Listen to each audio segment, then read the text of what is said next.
This video guys, ito na naman yung ulam ko sa ngayon. Yan o. Ito na sa guys, yan o. Laking ulo ng isda. Yan, luto na sa guys.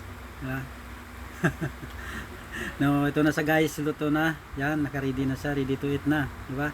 Panoorin niyo guys ang dulo ng video so guys. Anong klaseng isda to guys, di ba? Ito na sa guys. Atakin ko na to guys. Ano pa? Sarap. Laki ng ulo ng isda. Talagang ano siya, sikip siya sa kardero kanina, lampas yung ulo niya sa pagluto namin eh. Kaya ang sarap ng sabaw niya guys. Talagang kamatis lang at saka yung anong ginsahog ko. Diba? Kamyas. Yun lang ang ano ng sahog niya guys. Yeah. Oh, laki. Yung ano niya pa lang oh. Sa may bandang hasang niya, oh, laki. Talagang sarap na sarap ako diyan eh guys. Kaya ano pa guys, panoorin nyo hanggang dulo ng videos ko. Diba? Kasimple na pagluto pero masarap.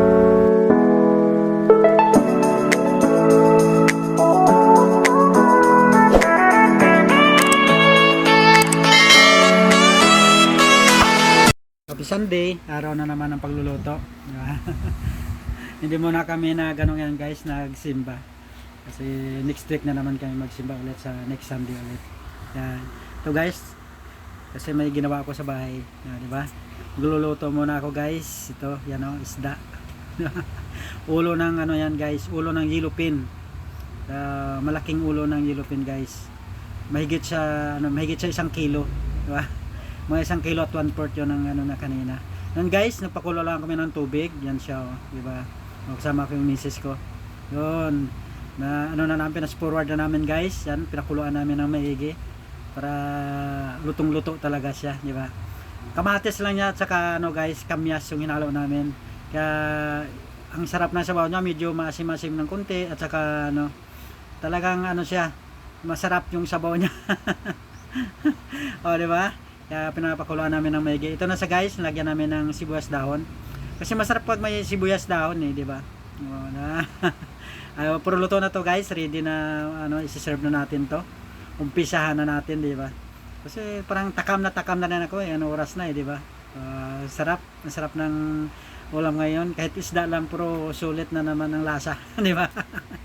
Oh, ito na sa guys, di ba? May kanin tayo, yun know?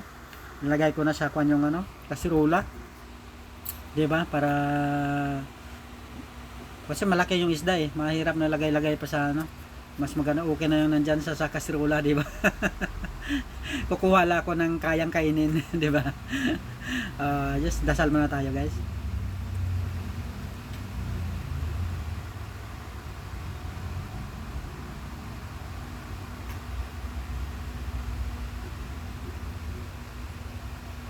Ito na sa guys. Tapos na tayo ng panalangin kay God. Pasalamat tayo ng kahit pa paano meron pa rin tayong pagkain sa pagkainan, di ba? Ito na sa guys. Kaya parang pagod na rin ako. May ginawa din kasi ako sa bahay guys, di ba? Marami na naman yung alam na natin nga gagawin eh. Nag-welding ako sa aming ano, sa harapan ng bahay namin kasi medyo makwan yung ano namin eh. Yung bakal ba sa harap. Kaya wineldingan ko guys. Marunong tayo kahit kunti sa pag-welding, di ba? Tapos nag-grinder na ako, di ba? Oh, ito na sa guys, oh, laki. Kaya walang pag ano. Dito tayo sa aking pagkain, di ba? Hindi ko lang binidyo's guys yung mga ginagawa ko kasi siyempre pande naman yan eh. Para akong ano yan eh, para akong robot, di ba? ito tayo sa aking pagkain, di ba? Diba? Sarap na sarap ako diyan. Sarap ng ano niya guys, sabaw. Di ba? Kasi ibang klase pag mayroong kamyas, di ba? Kamyas at saka kamatis yung linagay namin. Pakulo lang namin guys, tubig, tapos kamyas, kamatis, yun. Sibuyas lang at saka ano, kunting luya, di ba? Saka sibuyas, kamatis, di ba? Saka yung ano lang, yung kamyas, di ba? Saka yung sibuyas dahon, yun lang may nilawak namin guys, at saka may kunting bitsin, asin, di ba? Paminta, yun lang. Pero ang sarap ng sabaw niya. Hindi masyadong maraming sabaw guys. Siguro sabaw na naman mga 2 basot kalahati lang siya, di ba?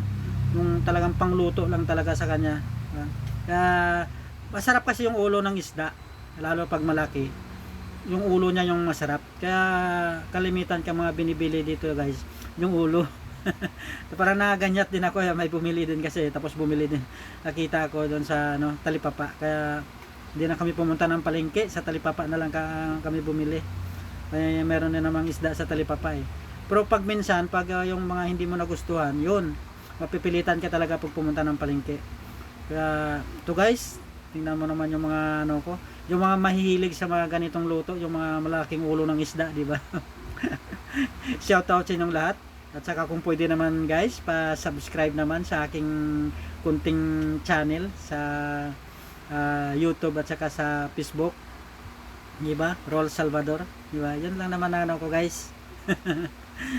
Dati ano, pinalitan ko yung ano ko dati kasi Rolls Vlog.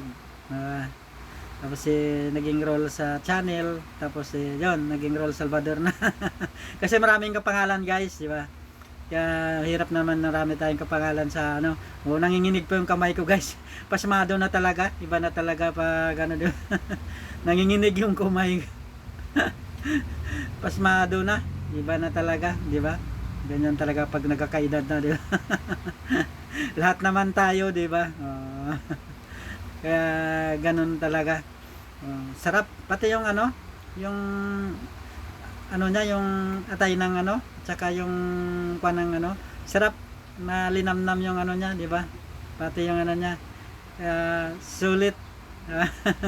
Basta't linisan lang na maigi, di ba? Pag ano, yung talagang ano siya, wala nang ano, walang dugo na yung ano niya, di ba? Pag inangat mo, pag ano, linis na linis talaga, wala nang dugong tumutulo, malinaw na yung tubig na lumalabas sa ano niya. Kaya yung pati yung langsa, dugo na lang naman kasi yung malangsa guys eh. Pag natanggal yung dugo niya, hindi naman masana. Tapos lagyan mo ng ano, luya. Nako, isa na yung luya, di ba? Tanggal din talaga ang kwan. Kasi pag bawang naman kasi hindi naman ano, ang bawang panggisa lang din naman ang bawang kasi pampabango sa linuluto. Kaya bihira lang kami naglalagay din ng bawang pag mga ganyan nga panluto, di ba?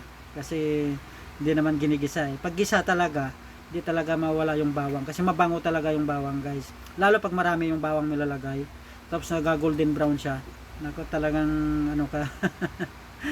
Kaya nako, pag ano naman, pag hindi lang linilimit yung kain ko guys, maparami na naman akong kain ng kanin eh, kaya nalalimitahan din eh, di ba?